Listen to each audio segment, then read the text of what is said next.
viewers, to another episode of Deducation. This is episode 31, Courtney.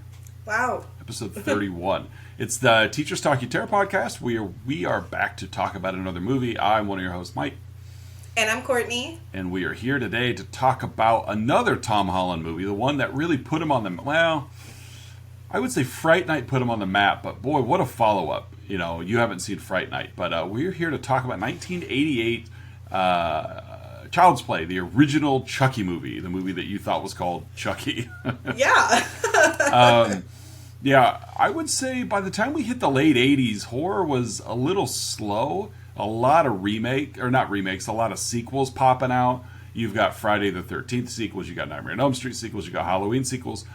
So for an original idea, something like this to pop up was actually pretty solid. And I would say Chucky has easily joined the Mount Rushmore of horror icons as he's definitely stood the test of time and still just as prevalent today as ever. So yeah, Child's Play is the movie we are talking about today. What'd you think? This was a good one. I like this one. My husband's like, that movie's so dumb. Like, I can't believe you guys are doing that. It's not even scary. And probably 31 episodes ago, I would have said the same thing. But I'm like, Casey, this came out in the late 80s. Like, can you imagine being in the late 80s and this coming out? And then I was like, wow, I sound like... I sound like Mike. I'm like, good. This was probably scary to people in the late 80s. Yeah. I mean... Well, and because it was such an original idea and so kind of unorthodox that you know, it's not this big hulking slasher that you're afraid of. Because really, like, Chucky didn't kill a whole lot of people in this movie. You know, not like he does. Like it obviously the death count ups as you move on, but yeah, I mean, when you've got really this movie is about, you know, like voodoo, and you know, like whether or not you believe your kid, and I mean, it's there's some underlying themes to this movie that are more than just like scary doll. And so I really do like how like Chucky's on a mission, and what you say, really, like Charles Lee Ray is on a mission in this movie of, you know, he's got a finite amount of time to get something done, and he's just after it. And I do really like that about this movie is it's not a hide in the shadows. It's not a silent, you know, because it's like we've seen that, you know, by this, you know, Nightmare on Elm Street, Freddy, the first couple, he's in the shadows a lot. He's peeking around a corner. And then your Michael Myers and Jason Voorhees are just these big, hulking, supernatural-esque killers that just kill all the time. And it's like, no, we got Chucky, who is mouthy. And, you know, it's like he's got a personality. But there's also just, there's a plot to this movie that's more than just throw a bunch of people in front of the killer and die, because that's what a lot of other slashers tend to be. But this one's got a brain to it, and I really respect it for that. Yeah. Our movie does kick off without any dolls. Really, our movie kicks off with a police chase. We've got the Lakeshore Strangler, Charles Lee Ray, played by Brad Dourif, who is an amazing actor. He was in One Flew Over the Cuckoo's Nest. He was in all a lot of the Lord of the Rings movies. Brad Dourif is one of those guys. Like, you know, as you really flesh out your cinema experiences, you see a lot of Brad Dourif in a lot of different places. He's just very versatile.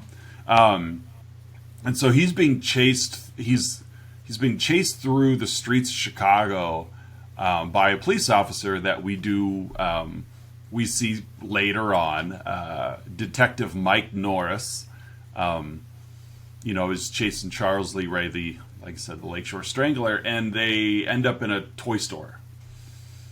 And Charles has become friends with a voodoo doctor type, witch doctor, whatever, they like to be called. And he's doing this, like, voodoo chant on one of the dolls that is just filled with, I mean, the shelves are just stocked full of this good guy brand doll. This is way before your time, but in the 80s, dolls like this were very popular. They weren't good guy dolls, but there was... You can ask your parents. Your parents probably remember. There was a very popular toy called My Buddy, which was a larger-than-normal plush doll that looked a lot like Chucky. I could still recite it was one of those commercials that was on all the time. Like, I've got the song playing in my head right now. But it really was this, it's your buddy, it's not just some stuffed animal. It's slightly less than the size of a toddler, and you give it to a toddler and they got a friend. And they even made a female version called Kid Sister for the same thing. And so My Buddy and Kid Sister were very popular toys for those that can afford them, and really led into this storyline, because like you and Casey were talking about, like, this movie would be stupid, but it's like back in '88 when My Buddies and Kid Sisters were a thing, where large plush play friends were a thing, this movie suddenly becomes terrifying. When it's like, what if you had a My Buddy doll that was possessed? Teddy Ruxpin, name you probably don't know, was a animatronic stuffed teddy bear, but you could put cassette tapes in its back and it would read to you, it would talk to you. It was obviously like the good guy doll. It knows 3 phrases, that kind of thing. But it was this, they really capitalized on this thing that was going on in the late 80s of, hey, kids have these things. What if we made them scary? My Buddy came out in 1985. If you were to Google it, I mean, you're basically looking at Chucky. And so it's, to take... Oh, wow. Yeah, and these My Buddy dolls came out 3 years before this movie. This My Buddy doll looks exactly like Andy. Yeah. Yeah, so... Like, also Chucky, but, like, the hair is, like, exactly like Andy's from this movie. So, without going into a lot of the, dipping into what's going on in, like, the production team and the inspiration or whatever, I would not be remotely surprised if My Buddy and its impact on culture at the time in America had a huge influence on the creation of this movie. And so, we, like you said, we've got Charles Lee Ray. He gets shot, but like you said, before he passes, he takes a chance and transfers his soul into one of these talking good guy dolls. Yeah, and lightning, like, the store is just, like, almost not blown up, but, like, pretty much, struck by lightning, super lightning. Yeah. And Norris finds Ray dead next to this doll. And doesn't think twice of it, because I was after Charles Lee Ray. Charles Lee Ray is dead. Case closed. Yes. And so we flash forward to Karen, who has a adorable little 6-year-old son named Andy, and her husband has passed. And it's his birthday. Yeah, it's like the next day. Yes, and he is making the most terrible breakfast in bed for her. This is how, like, he was so proud of this. And when my kids play at their play centers, and they're like, Mrs. Jones, I brought you something. And it's like, in a bowl, like a hamburger and a hot dog and some, like, apple juice to chase it down. And I was like... Wow, thanks, kids. Like, they're so proud of this hamburger hot dog soup, but yuck.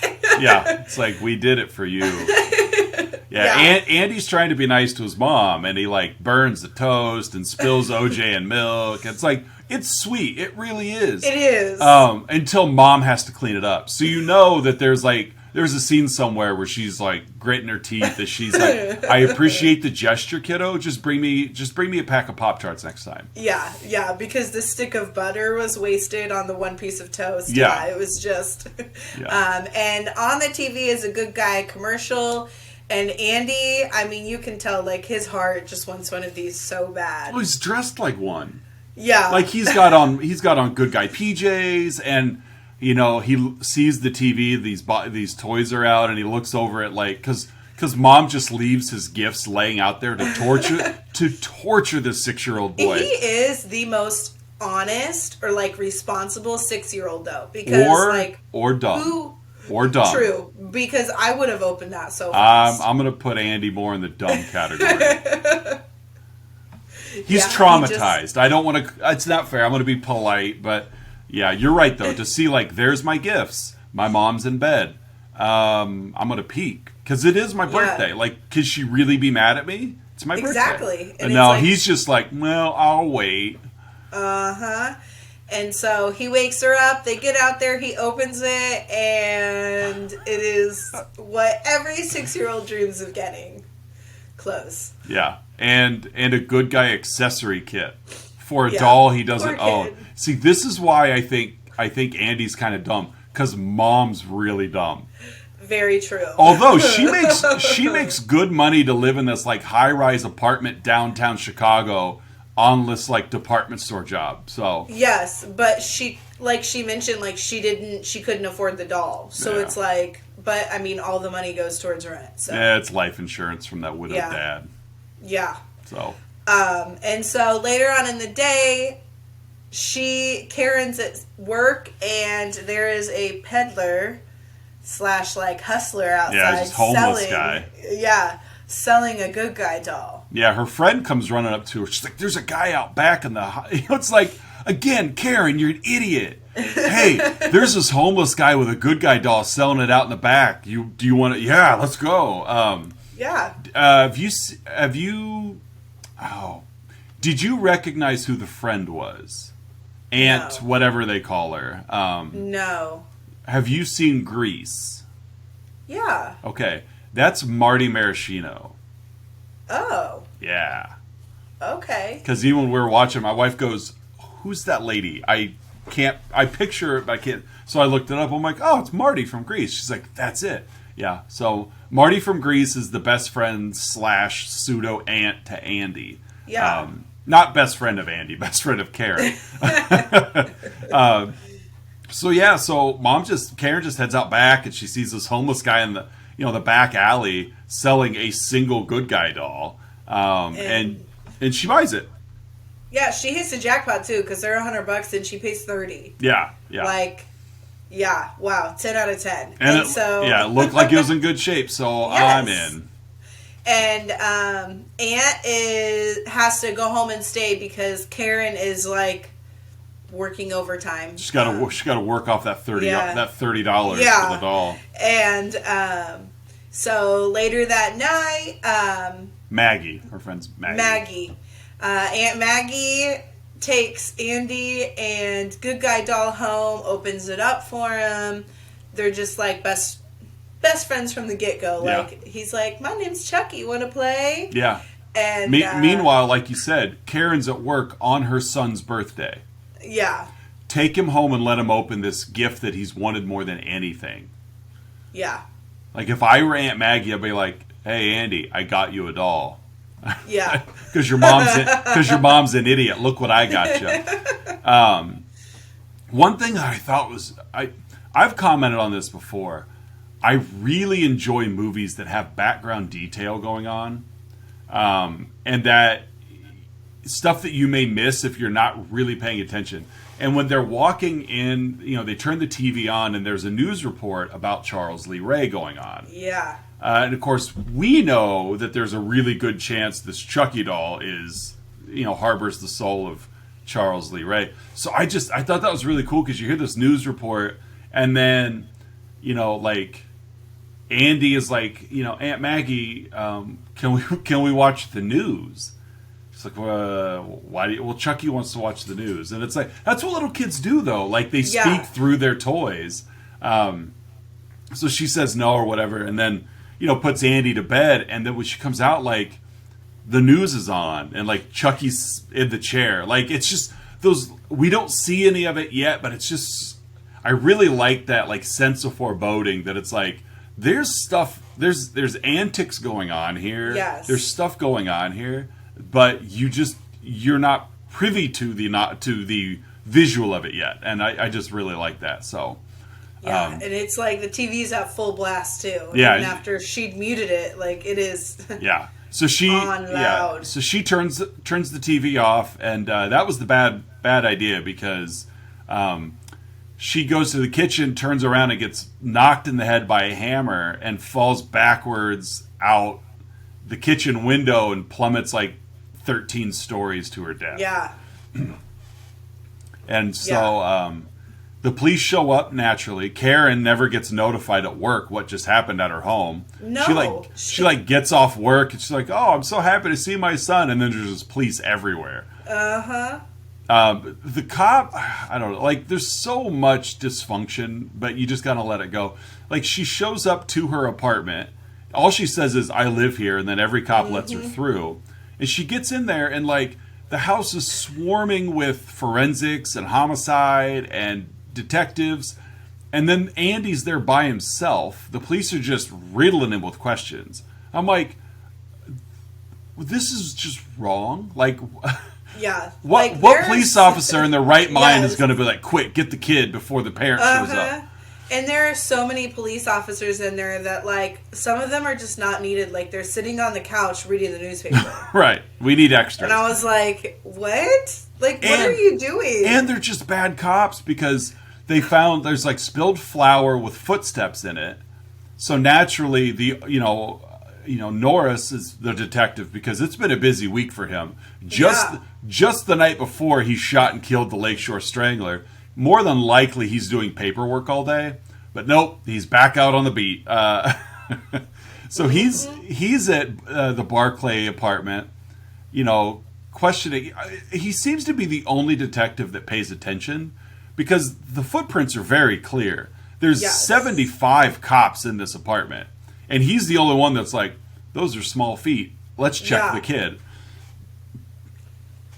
And so, Karen, of course, protests because why would you want to cooperate with the police when your best friend was just murdered? They think Andy's a suspect. Andy says, it wasn't me, it was Chucky. Chucky killed her. And Chucky told me his real name is Charles Lee Ray. Of course, he says this to Mom. He doesn't say this in front of the detective because the movie would have been over a lot faster, I believe. And so, Andy notices that there's flour on the bottom of Chucky's shoes. So again, like, okay, something's up, something's going on here. Genius Karen, the next day, goes ahead and drops her kid off at school because trauma was not a thing in the 80s. No. Are you sure you're okay? Yeah, Mom, I'm fine. You're an idiot. So, she drops him off at school, and he walks in and quickly walks right back out. And, secretaries evidently weren't a thing of the 80s either, because it's like, how did he skip school and nobody called Mom? Yeah. Took a train downtown. Which they just, apparently, you can let 6-year-olds take the train without parental supervision in Chicago in the 80s. Just go ahead, kid. You've got fare. You can go. And he goes to, like, this extremely sketchy part of Chicago. And while he's peeing, Chucky sneaks into the home of Eddie, who Eddie Caputo, his partner, was his former partner in crime. Turns on the gas of the stove and just kind of like plays with Eddie for a little bit until. And this is when we start to see Chucky move on screen. Yes, it's not quite as lifelike as it will be soon. It's still just a bunch of here's a doll that we're just dragging through the scene, but we start to see a little bit more unveiling of Chucky in motion. Yeah, and so I mean, he shoots and blows up the apartment, killing himself. Yep. And Andy but not Chucky somehow. Yeah, exactly. Yeah, he got out of there. Yeah.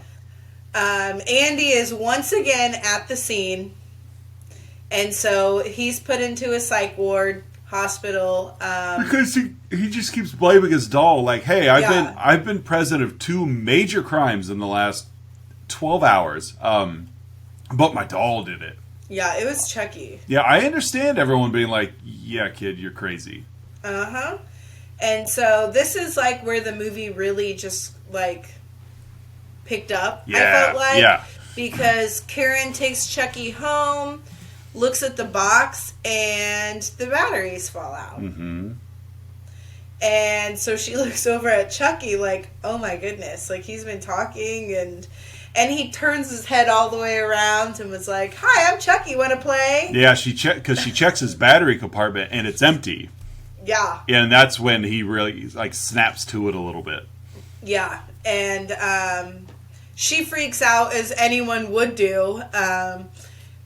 Tries to throw him in the fire until he just goes off on her. Yeah, but she starts yelling at him, like, yeah, like, again, he looks 100% like a doll, and she's like, you tell me what you've done or I'm gonna throw you in the fire. I'm like, woman, I get it. It's been a traumatic couple of days for you. You've clearly broken too, because you don't know this doll is legit yet. Yeah. But she's still yelling at a doll, threatening to throw it away. Like, I almost said, like, lucky for her that Chucky did respond. Yeah. Because otherwise, like, she just would be senile.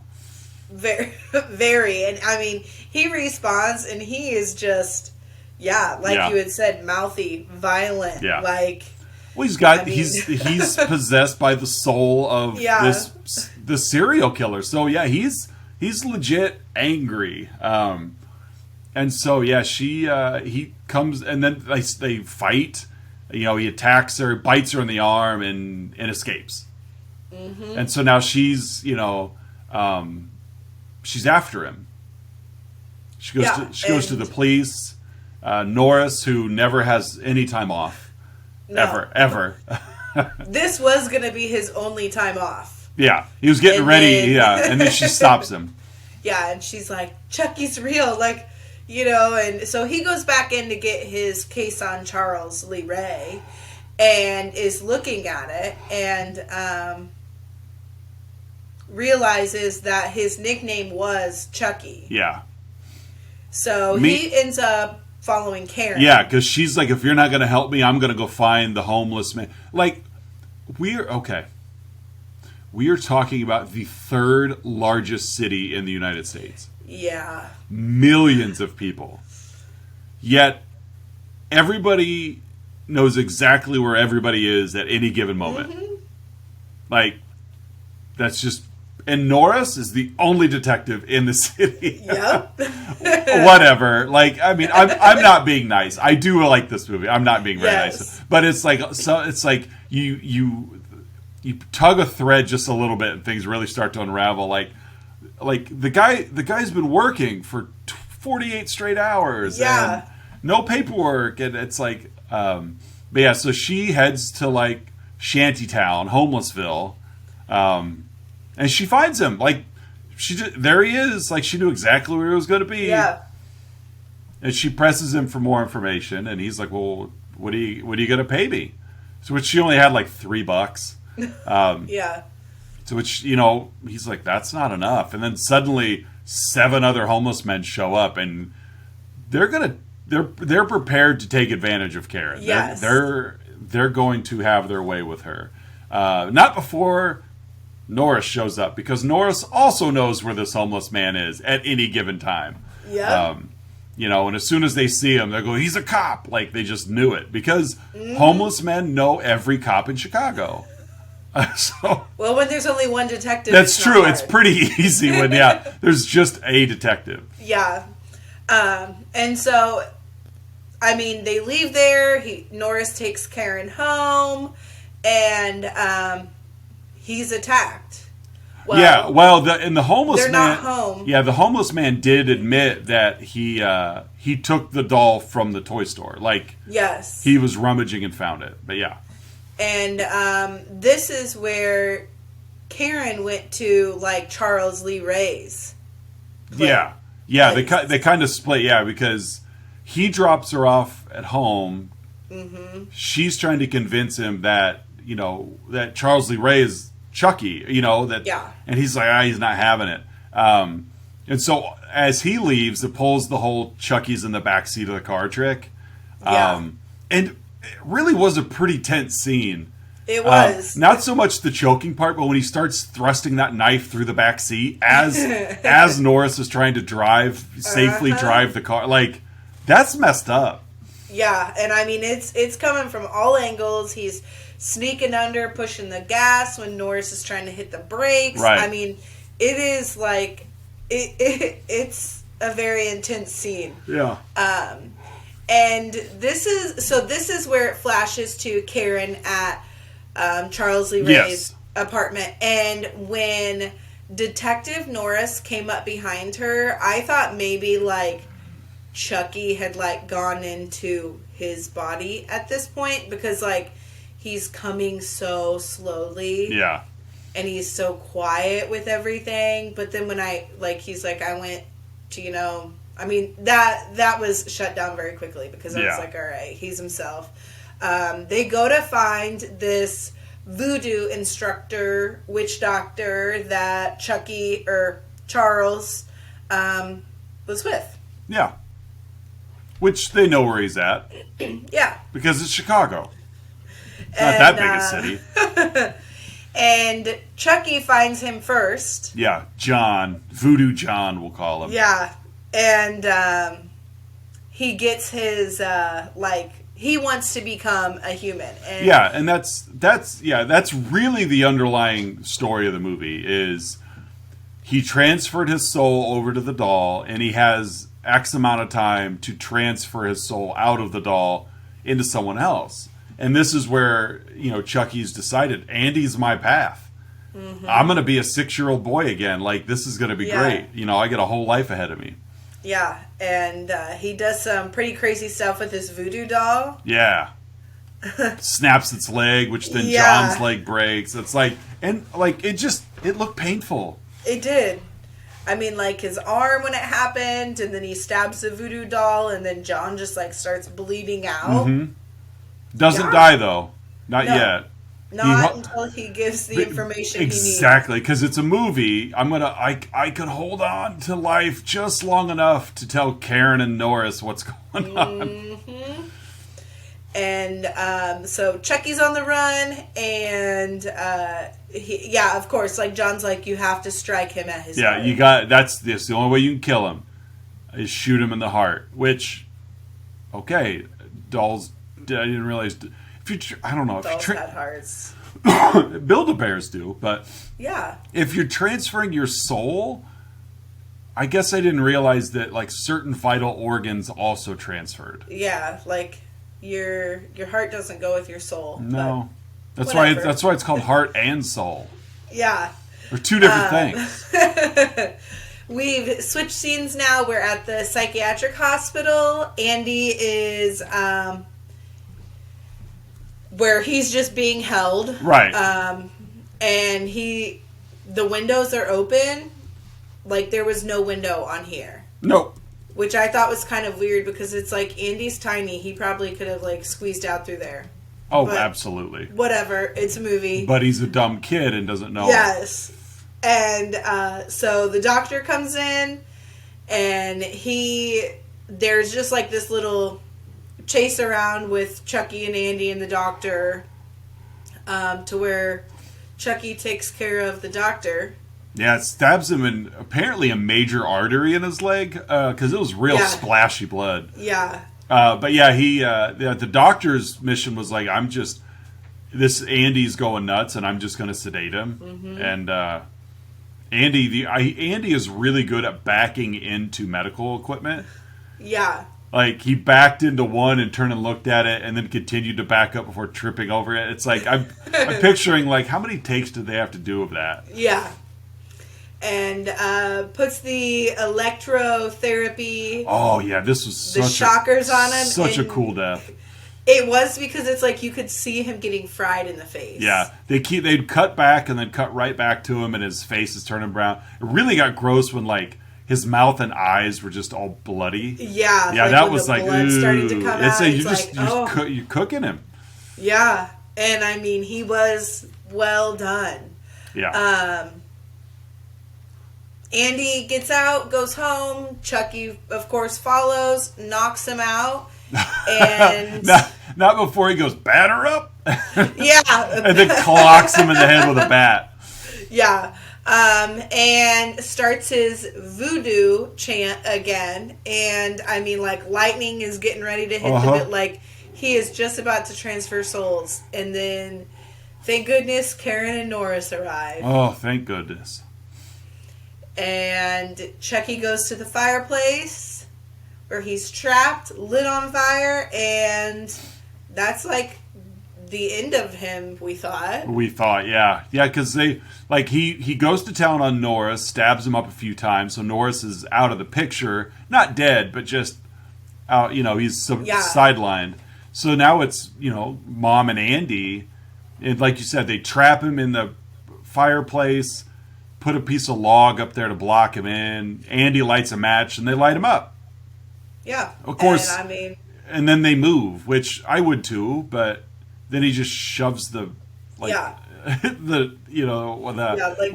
did no. Yeah, exactly. They just shove everything out of the way, and now you've got this flaming doll running around your apartment. But it didn't light anything else on fire. No, everything was flame retardant. Everything. He fell to the couch, and it was still fine. Yep. He fell to the floor, and it just stayed on him, which I was like, wow, okay. Grabbed a curtain, nothing. Yep. She really child-proofed her house. I'm proud of Karen for that. She did. That was the one thing she was smart about.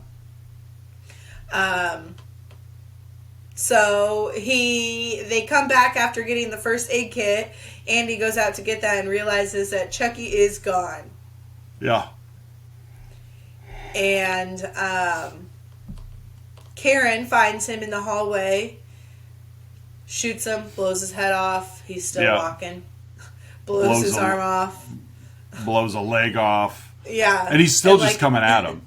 Yeah, he's like doing the worm on the floor at this point. Then she unloads the rest of the bullets into his back. Yes. I think it was. Yeah, like she didn't go for his heart at all. Like, no. Why? Which she didn't know where it was. I don't know. And then cop number 2 shows up. Norris's partner, Jack. He shows up at the apartment and, what's going on, guys? Like, basically, what are you doing? She's like, even Norris is like, the doll, it's the doll. The kid was right. Yes. Don't touch that thing. Leave it alone. And Jack naturally is like, whatever, man. And goes and grabs the doll's head before he's attacked by Chucky. Yeah. Not killed, but he realizes that. Everyone was telling you the truth, Jack. And so so Karen pulls Chucky off of Jack. They're all in the bedroom now. Did she grab Jack's gun? Because the gun she had was out of bullets, and I don't remember seeing her load. Yeah, I'm not quite sure where that came from. Apparently there's one more shot in the chamber, but they do. They put it through Chucky's heart. You see blood splash out from the backside, and there he is, just Chucky's charred remains in the bedroom. And it closes out with Andy leaving the room and peeking back in. Yeah, because Jack and Karen help Norris out. Again, Karen, you're an idiot. Like, we better get Norris out of here, he's hurt. I'll just leave Andy in the room with this doll. Yeah. But then she does come back, and as she's ushering him out, they do the whole freeze frame at the end on Andy. Just enough to make us possibly think, did the soul get transferred? Is Andy not? Like, there's just a lot of question marks with this end freeze frame. The 80s really like to do their freeze frame horror films. Late 70s did a lot of it too. And that's it. That's the end of Child's Play.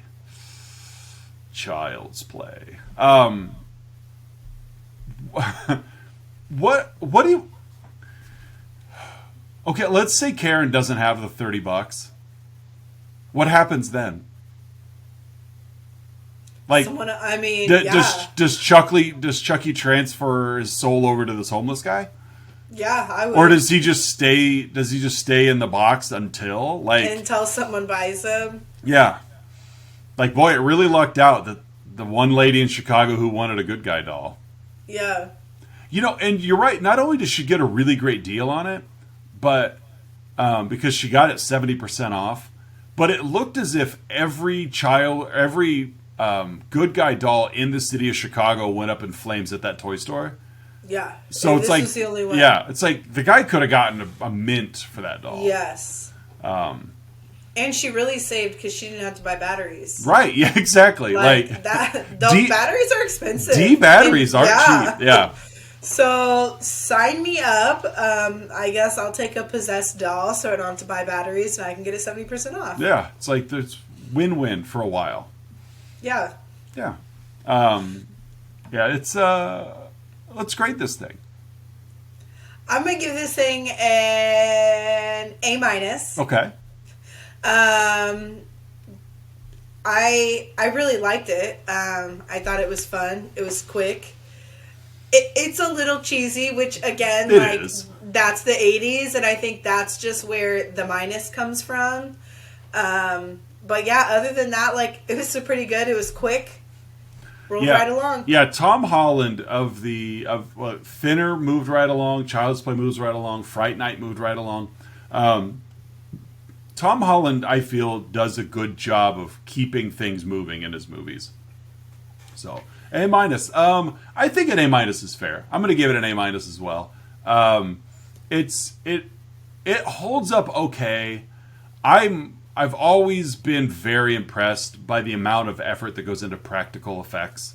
And it's like there's so much puppetry going on in this movie of controlling Chucky and all of his facial features and everything, that it's like,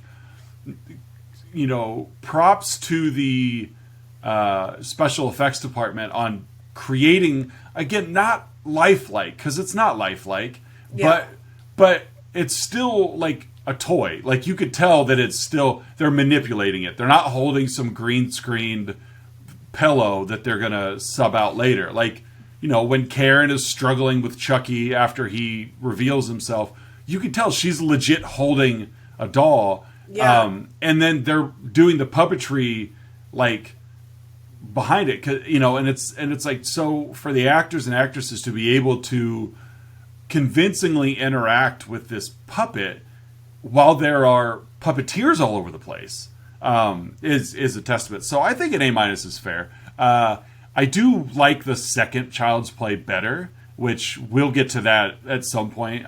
Not necessarily next week, but we'll get to it as we move on. That movie's just a load of fun, because it doesn't... I think they realized quickly, like you just said, it's a little cheesy because it's a killer doll, and how many movies can you really string together with a killer doll? But once you... the second one, I feel like they take off some of the serious filter, and they're like, look, we know we're making a movie about a killer doll again, so let's just give our audience what they want, And so the second one is a lot of fun. But I think an A- is fair. I thought the acting was solid. Andy, there's some parental decisions on Karen's part that were very, very fishy. But ultimately, it was a good time. It was a good time. Yes. What educational lesson do you have? So this, I don't know, this one kind of, it has a lot of lessons, I feel like. Yeah. Like you had said in the beginning, listen to your kid,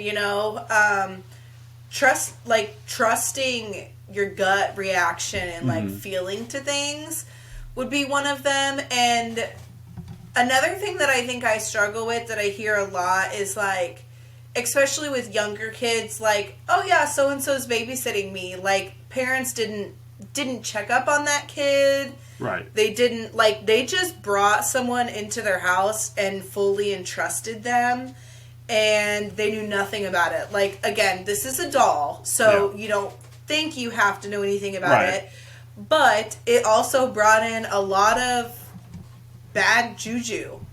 Yeah. And I just think, like, being careful of what you allow around your children, especially young children, is very important because, again, like, they are very persuade by very easily. And I think be careful what you bring around your children. Okay, fair enough.